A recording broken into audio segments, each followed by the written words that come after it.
Il y a fort longtemps, une nouvelle espèce humaine s'est créée sur un monde 4 fois plus grand que la Terre. C'est dans ce monde que vous avez suivi la première aventure de toute une série, là où tout a commencé.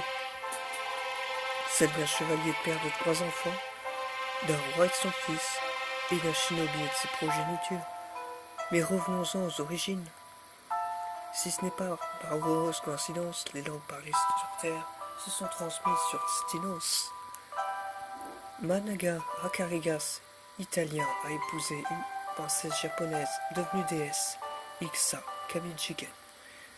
Afin de faire respecter la loi et l'ordre, la déesse créa les lames, ainsi que les 4 hydres divines. Les lames sont les représentants de la loi et ils assurent la vraie justice. Un meurtrier est exécuté pour rembourser la vie qu'il a prise. Un voleur est endetté. Voici le concept de base. Cependant, tout ce calme fut troublé par l'arrivée de Decker, dieu déchu du chaos. Heureusement, Managa sera aidé de Tora et Seros, dont les origines sont inconnues, mais connue comme fondatrice du clan Pantera, et d'Okane Nakiri, hôte du démon Sabita, une créature capable de contrôler l'espace-temps, qui a dévoré 384 dieux. Il fut donc banni par la déesse et scellé dans le corps de cet homme. Ces 3 héros perdit la vie en scellant des cœurs au passage.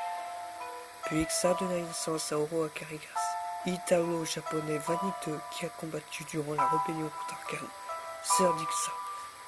Il épousa Rose, une jeune française qui trahira plus tard son mari en voulant s'approprier son fils aîné, Alex Akarigas, futur père d'Alika, Anaki et Akiro Akarigas.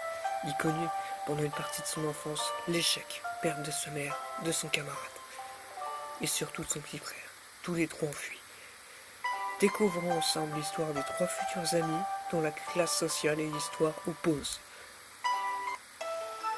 Ils entrent donc à l'académie aujourd'hui, nos 3 membres de 12 ans.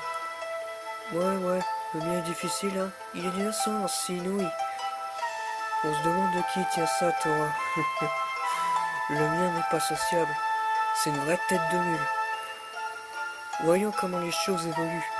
Ils s'entendront peut-être. Alex! Mon nom est Alex Akarigas. J'ai 12 ans et je m'apprête à entrer à l'Académie des Pouvoirs, afin de rentrer dans l'armure. L'élite des lames, le protecteur de ce monde. J'aime beaucoup les brochettes japonaises, la pizza margarita et le thé glacé. On m'a toujours dit que ma grand-mère était une déesse réputée comme la plus puissante, et mon rêve, c'est de suivre ses pas.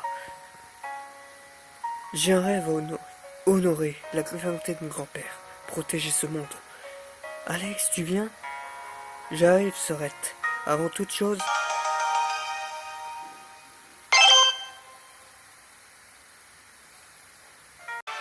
je voulais te souhaiter mes félicitations pour ton entrée dans l'académie.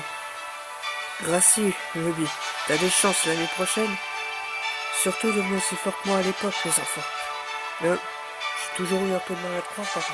T'as sérieusement vaincu une île? Quoi? Tu me crois pas?